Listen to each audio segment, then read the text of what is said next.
Hey, you know who it is. Once you see me, you can't unsee me. All right. So just over a year ago, about a year and 2 months ago, I got into mergers and acquisitions, which previously I had zero experience in. But since that time, I've been able to speak with sellers, ascertain there's a level of interest of them selling their business. I'm able to look at a profit and loss statement, a cash flow statement, income statement, balance sheet. I'm able to analyze those things now and see if there's anything that stand out, if there's any red flags that I see. I'm also able to build a team, put a team together that specializes in, mergers and acquisitions. And these are different people. You're going to need a team if you want to do this. But I was able to pull that off, right? I created a deal-making team or a board of directors. Those are two separate things, but for the sake of argument, it's pretty much the same thing. So I was able to bring some very high-profile people together with very, very high-level backgrounds. And I got them, basically I convinced them to, work with me and assist me in my endeavor to make sure that I'm a success and my company's a success. In turn, we all are a success. I was able to do that just 1 year. Also, I'm able to speak with investors because I know what investors are looking for. Yes, they're looking for a return, but before that, do you know how to approach an investor to where you know what you're talking about, right? But I'm able to do that. I'm able to, get in their world and know that they're looking for a return. But before that, they want to know how you're not going to lose their initial investment.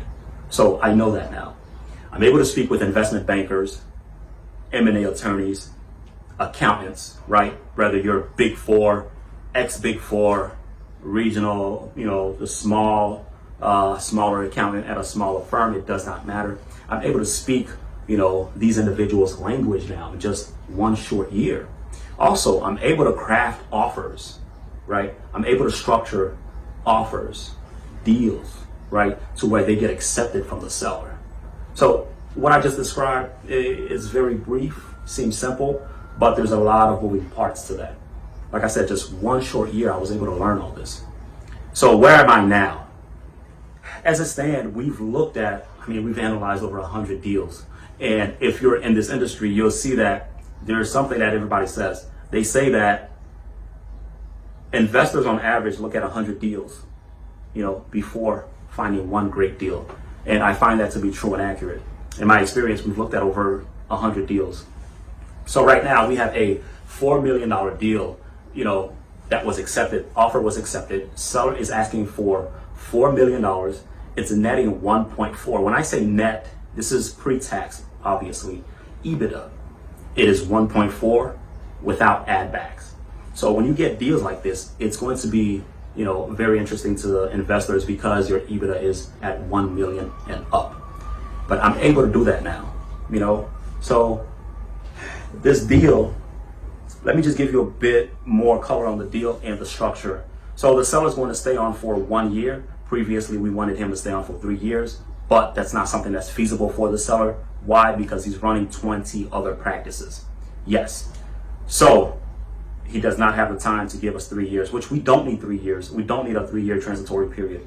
We only need 12 months or 18 months. So he agreed to that. Interest rate, he's going to hold on to a note, a 30% note. So that's 1.2 million. He's going to hold on for 5 years at 4% interest.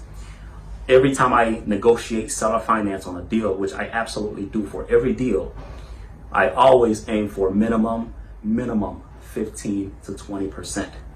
So as far as the cash, we're going to give the seller, the cash consideration at closing is going to be 3.8 million cash at closing, and he holds on to the 1.2 for 5 years at 4% interest. We have milestones. We do not have earnout with this deal. I've entertained earnouts before, and if your deal is not at a certain size, earnouts will not work because you're going to be paying the seller. You already paid the seller. Now you're going to pay the seller financing. You're going to be paying the bank. On top of that, you're going to be paying an extra, earnout to the seller. I don't like that because once that happens, that can decrease your DSCR. It can decrease how much the free cash flow of the business covers the debt. And banks, especially nowadays in this environment, banks, they want to see a minimum of 1.5 to 1.75 DSCR, meaning they want the free cash flow of the business to cover the debt by that much. So 1.5 times, to 1.75 times. Us, we don't look at a deal, we don't entertain a deal unless the DSCR is well above 2.0. So this deal right now that we have, it is a 3.45 DSCR. In fact, we could actually pay cash for this deal, but we're not going to do that. Also, we will not be utilizing the SBA for this deal because our model, our business plan, if you will, it doesn't work with the SBA, or the SBA will not work with us. Why? Because the SBA have a limit of 5 million per individual. So you guys that are getting into this, you guys are looking to make multiple acquisitions. It can happen with the SBA, but they are going to be very small acquisitions. It's basically like a small fund, if you will. And once you reach that $5 million limit, that's it. You don't get anything else from the SBA. Also, it ties up a lot of your assets, future assets and stuff like that. And because of that, we're looking to make, minimum 20, 30 acquisitions. We are not going to be able to make these acquisitions using the SBA. So for that reason, the deal that I mentioned to you, the $4 million deal, we will not be going the SBA route, because actually SBA would, we would eat the whole 5 million, if we did go SBA route with this. So that's not going to work with us. What we are doing is we're doing more of an equity play, but we're still doing a debt play as well. And, we've been doing different things with investors. A lot of you guys, you will know that there's more than one way, to approach an investor and get capital, or procure capital, or raise capital from an investor. One thing we've been doing is we've been turning our investors into lenders. So real quick, investors, I hear this a lot. A lot of times, guys say, hey, what collateral can we give the investor, to make them feel safe in case there's a liquidity event that arise. The bank has first position, and the bank is going to liquidate all the assets, investor, their SOL. This is true, but the thing is, them being investors, they partake in the risk that we partake in. That's the whole thing, that's the whole deal about investors. They partake in that risk, so we don't give collateral. You know what I mean? There's other ways you can, structure deals with investors. I would leave that up to you and your board to discuss. This is not what this video is about right now, but I just want to put that out there. But that is something that we have been doing, turning investors into lenders. Also, side note, if you pledge accounts receivables to investors, that's going to turn them into a lender. So just keep that in mind. Like I said, consult your corporate attorney or your M&A attorney about these things. I am not that. I'm not a attorney. So, I'm not giving you guys this advice, but I'm only saying what me and my team have discussed and what we're doing right now. So that's what it is. Another thing, a lot of people don't seem to pay attention to is the capital aspect.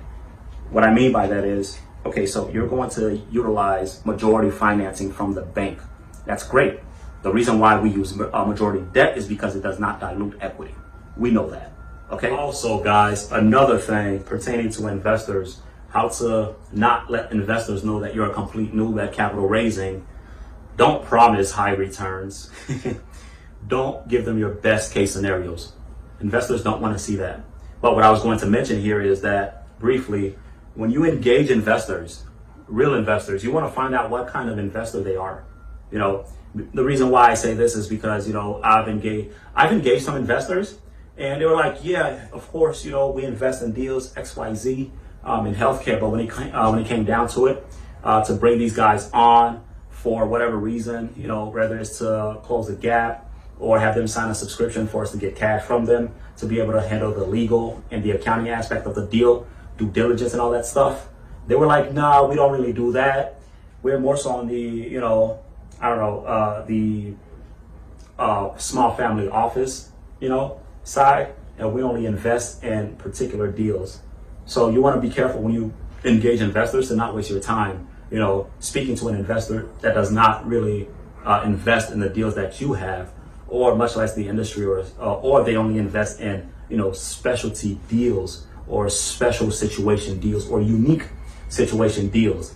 But what you want to do is when you engage these guys, not to let them know that you're a complete newbie, you want to, say, hey, we have a fund set up, or we're going to set up a fund, 506B fund, I believe.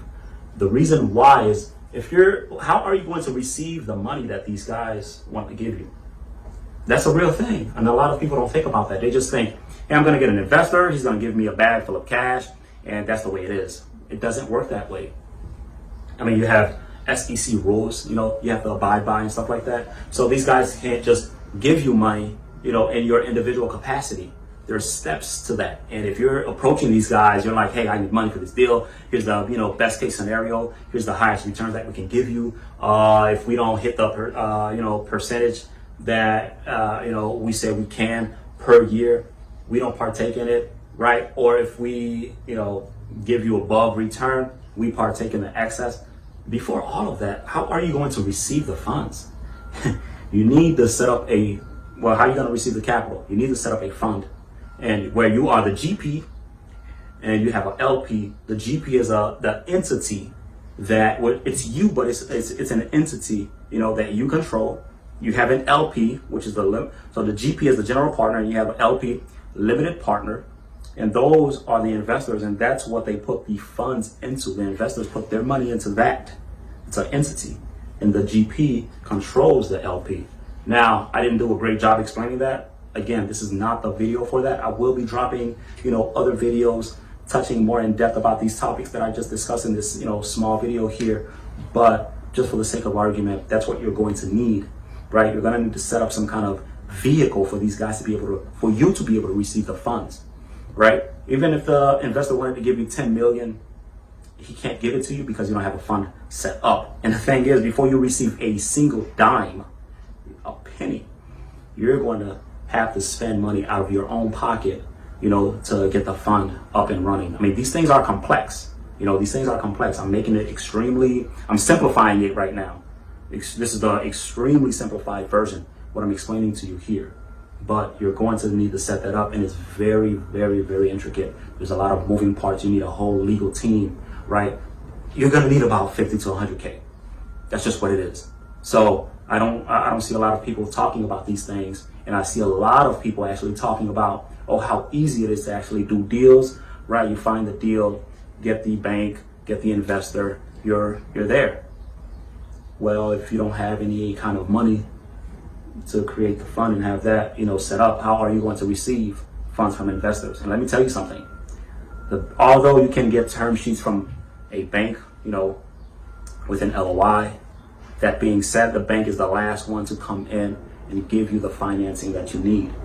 Even though you get approved for it, you're going to have to set up escrow. Your investor is going to have to bring that gap in the equity that he's covering. He's going to have that in an account first before the bank give you anything. The bank is the last person to give you anything, even after you're approved. So keep that in mind. So I know I kind of got away from the original topic, just sharing about what I've been up to up until now, but I guess it fits into it. You know what I mean? I don't want to make this too long. It's already long enough as it is. Didn't want it to be this long, but I just really wanted to give you guys an update where I am right now. So just be on the lookout for more videos coming up. And like I said, I didn't have a real format for this, or a script or anything like that, which I don't do.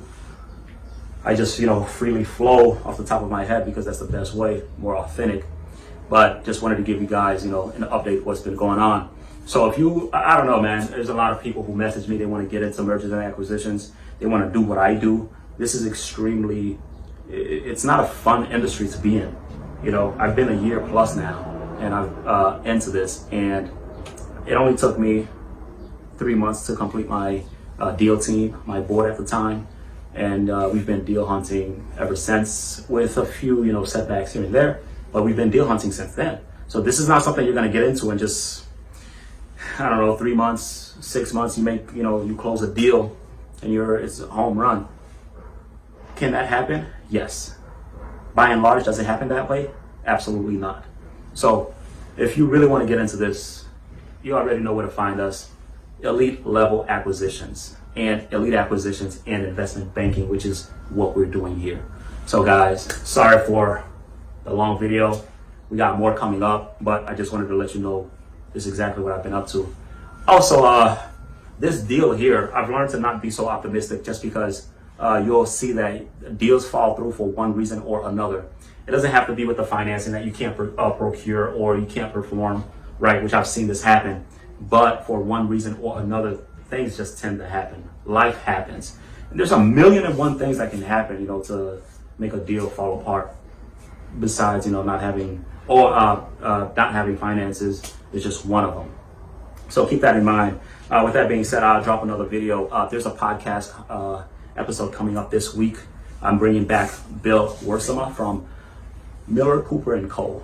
He's going to be our guest. And after that, I have a couple asset protection attorneys coming on and, some other high-level executives. So guys, stay tuned and you know where to find us. Elite Level Acquisitions. Let's get into it.